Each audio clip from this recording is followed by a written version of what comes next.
Hey guys, so this is what we would. I got a new book from this little book fair we're having at my school, and I think we can read this book together. So this is called Ever After High, the Storybook of Legends, and we're just gonna read one chapter every video, and we're gonna get to chapter. I'm gonna get the second book, the second one, and then we can read that one. But some days I'm gonna read it, some days I'm not. Some days I'm gonna read it, some days I'm not gonna read it. We're gonna read all the way to chapter 29. So we're gonna start with the first chapter. And Ever After High, let me just tell you what Ever After High is. Ever After High is like we're gonna go with chapter 1. Never touch the mirror. Are y'all ready? Let's get started. Once upon a time, new school year, Raven Queen was packing. She blasted Taylor's Quick's new album for her mirror pod, dancing while grabbing grabbing things from her closet and tossing them into her trunk. The heap of clothes was entirely purple and black, so she threw in a pair of silver sandals to add a color. Raven opened her window. The sun was setting into the copper sea. The last page of the summer was closing. "Hey, Ogrelot," she called out and heft out her truck out to the windowsill of her four-story bedroom. She let the trunk fall in the courtyard below the family wait, hold up, guys. The family Furry Ogre caught it with one blue hand and waved to her. She waved back. Summer had been nice. No homework, just hours and hours to listen to music and read adventure novels. A couple of days each week she had babysat Cook's twin boys, Butternut and Pie, in exchange of the heaps of pastries, and she and Dad had sailed their boat down to the coast to spend a week with Pinocchio and his daughter Cheddarwood. Raven had loved making tea visits with the blue-haired fairy, playing card games by the fire, and staying up late with Cheddar, singing karaoke and laughing into their pillows. All nice as mice, but Raven was eager to rejoin all her friends at Ever After High for her second year of boarding school. She was trying very hard not to think about her legacy day was just a few days. Ever since witnessing Legacy Day as a first year, she'd done her best to block it out. Back then, the future had seemed so distant. A foghorn bellowed called her to dinner. Raven put on a sweater as she left her room.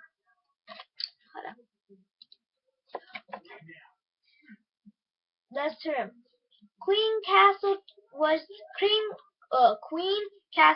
chilly. There were far too many unoccupied rooms to bother lightning fairies in all their hearths.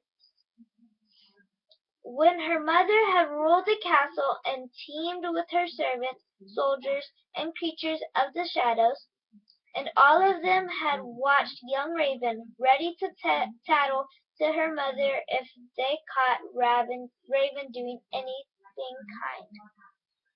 "Raven," her mother would say, "you stopped gobbling herd, you apologized to a rat for stepping on his tail. Such a behavior must stop." "But I didn't mean to step on his tail," she'd say. Not that apology. The evil queen never apologized for anything. You must learn that now." Raven preferred the castle mostly empty. She made her way through the massive great hall feeling as if she swallowed by a whale.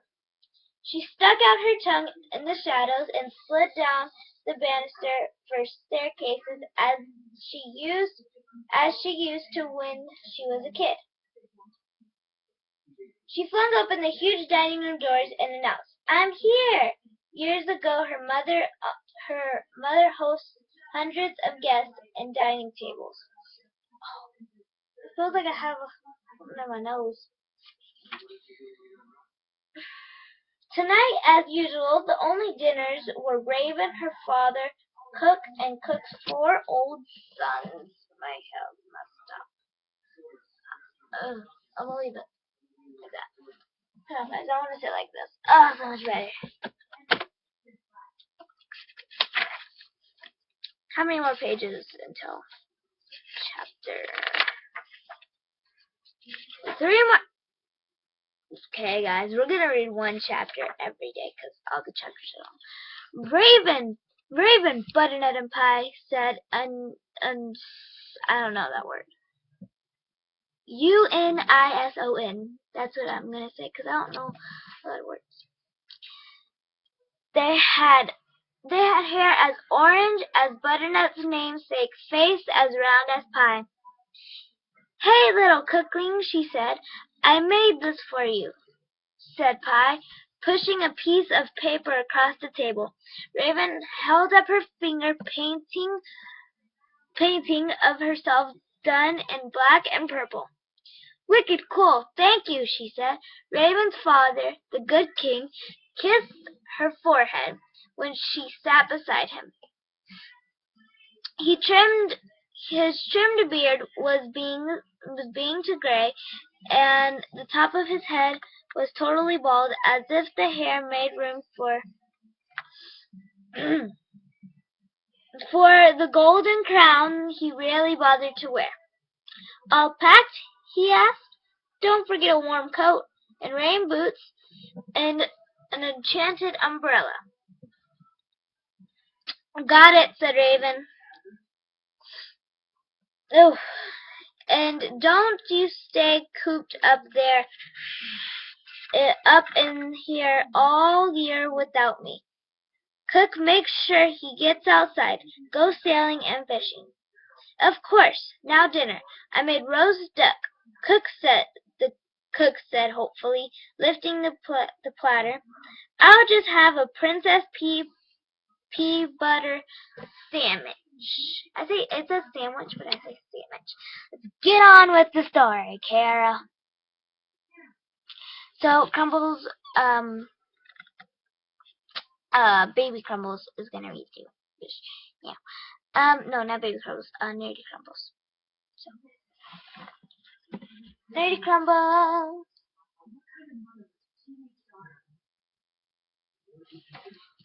Hold up. She won't get out from under my desk. Okay, so Kara wants me to read this thing, and yeah, so I'm gonna read this.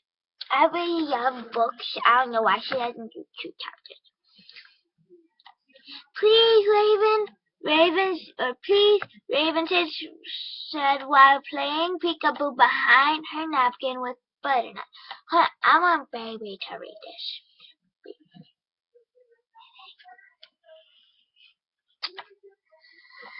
"Please," Raven said, while peekabooing behind her napkin with Butternut. I think Kara should read this. Okay, Kara. Wait, Kara, read it. Okay, guys, it's Kara. "Thank you," Raven said, and she winced automatically, but her mother wasn't there to scold her for being nice. Her father must have noticed her wince because he put a comforting hand on her shoulder and smiled. "My meat is cold," said Butternut. "I can't warm it up for you," Raven said, wiggling her fingers as if preparing to cast a spell. "No!" both Cook and King said at once, lunging to their feet. Raven laughed. "Oh my, you had me for a moment." The king pressed his hands to his heart and sat back down. A couple of years before, Raven had tried to reheat her father's meal and ended up setting the entire table on fire. Wow. She wouldn't make that mistake again. Dark magic plus good intentions equals castrophobe. I don't know what castrophobe is. After the plum pudding, the good king said, "Cook, thank you so much for the perfect dinner. Raven, would you? Dot, dot, dot, question mark. He advanced his head toward the door. Raven's stomach turned cold, but she followed him out. Once they were alone in the hall, he whispered, It's time, Raven. If you rather not, dot, dot, dot. No, I'll go talk to her. I'll go with you, he said. Raven shook her head. She was 15 now. She was old enough to face her mother alone. Raven straightened her shoulders and began to walk toward the Queen's wing to the other side of the castle for the first time in a year. Cutters deemed dark wood walls, scarlet and black carpets. Portrait paintings looked down. Her mother smiled. Portrait paintings looked down. Oh, her mother smiling. Her mother not smiling. Her mother's profile, a close-up of her mother's nose. In one, her mother was winking. In all of them, she was beautiful. Monstrous statues seemed to watch Raven as she passed. Drapes rustled where there was no draft. Raven's forehead prickled with cold sweat. Two guards in shiny armor stood outside her mother's old bedroom, wielding spiky spears and magic staffs. They nodded to her as she opened the door. Remember, said one. Never touch the mirror. I remember, she said. The room was so thick with cobwebs, it seemed as if there was a skeleton had decorated for a party. Raven fought her way through the webs to far wall and ripped the velvet cloth off the mirror. She saw her own reflection, staring back. Long black hair with the purple highlights, dark eyebrows, strong nose and chin. It was strange to see her own face. She usually avoided looking at herself in the mirror. In mirrors. Mirror gazing had been her mother's hobby. Mirror, mirror on the wall, she said. Show me. It says dot, dot. Show me my mother. The mirror didn't require a rhyme to work. Rhyming was so last chapter. That was funny. The mirror sparkled, electricity scattering across its silver surface. I mean, like electricity goes like this. Boop, beep, boop, goes like this. That's electricity scattering. Where was I?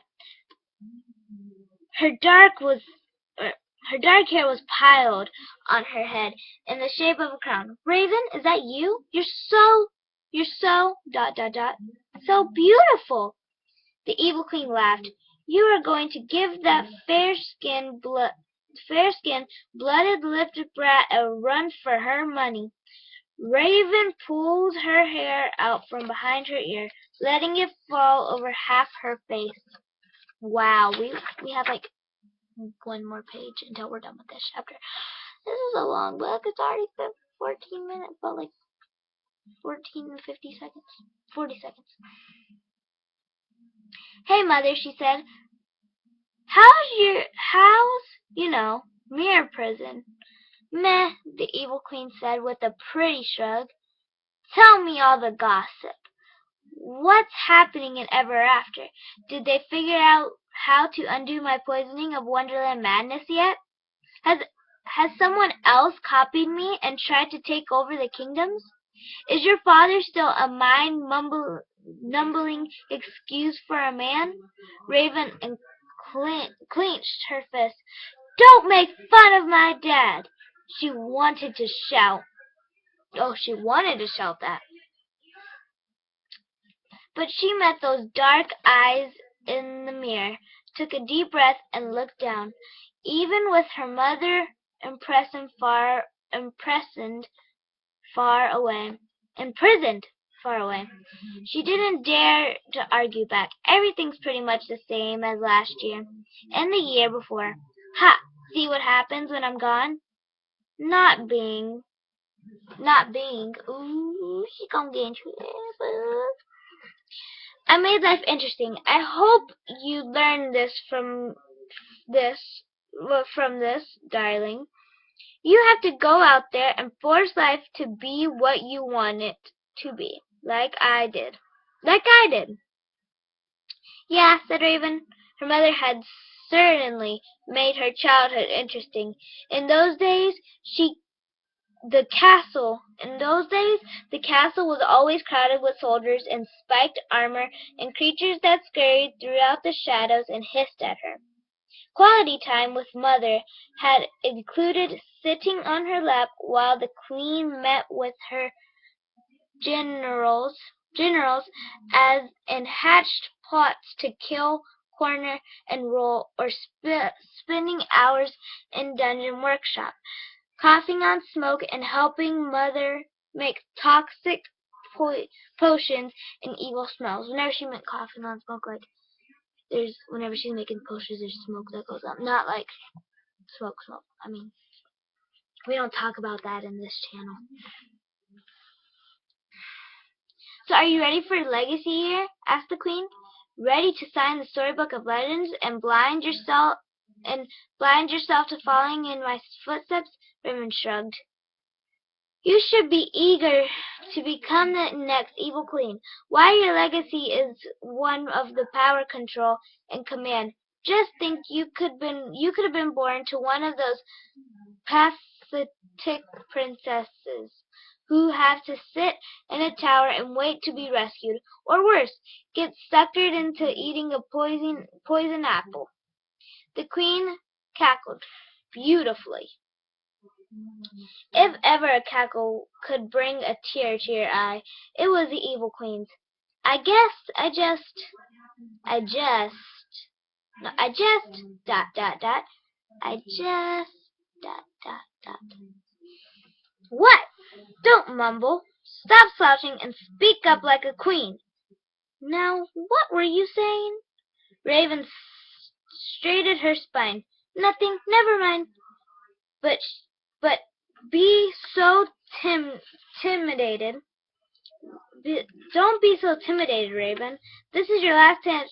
This is your chance to show those dual good folks just what you're made of. Guys, we're on the last page. That was long. So I have like 18 minutes. Okay, I'll try. Look at that. Okay, now it is 19 minutes. Yep. Okay, I'll try. Oh, whoops. Okay, I'll try. And as a show of effort, she cracked a small smile. I'm so proud. Oh, I miss you, my beautiful baby girl. Her mother lifted her hand, pressing it against the mirror, as if she was just on the other side of a window. Let me touch you, even if it's only through glass. Raven's hand lifted, almost of its own accord.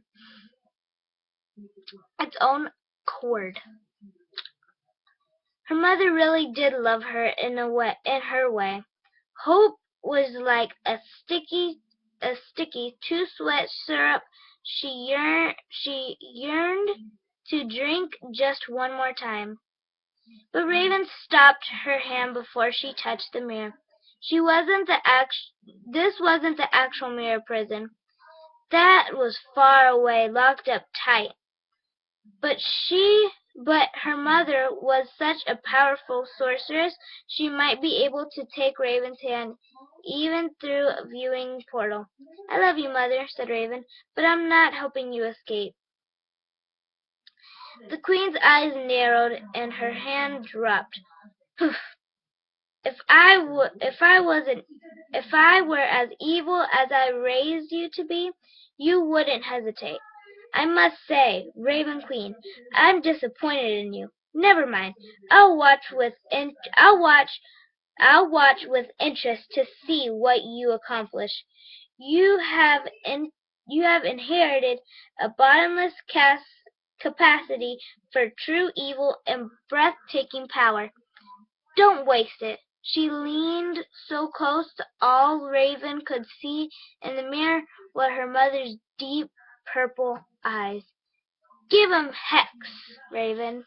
I don't know what that means. Raven swallowed. All she wanted to run away. Their their time ended at the mirror, and the mirror turned off. Instead of her mother's face, Raven saw her own again. It was remarkable, really, how much they looked alike. Chapter 2. Applewhite. Just kidding. That's been enough book reading for today. I'm sorry, guys. Nobody's probably gonna watch this series, but it's just a book. I'll just do it for fun, even though. So we made it through chapter 1. I would have read the the prologue. I think that's how you pronounce it. I would read that, but we don't have time for that. So, okay, guys. So please rate, comment, subscribe, do all that. Wait, I gotta do it in my fast voice. Okay, guys, please rate, comment, subscribe, do all that crazy stuff, and I'll see y'all guys tomorrow. Bye. Bye. Bye. Bye. Crumble.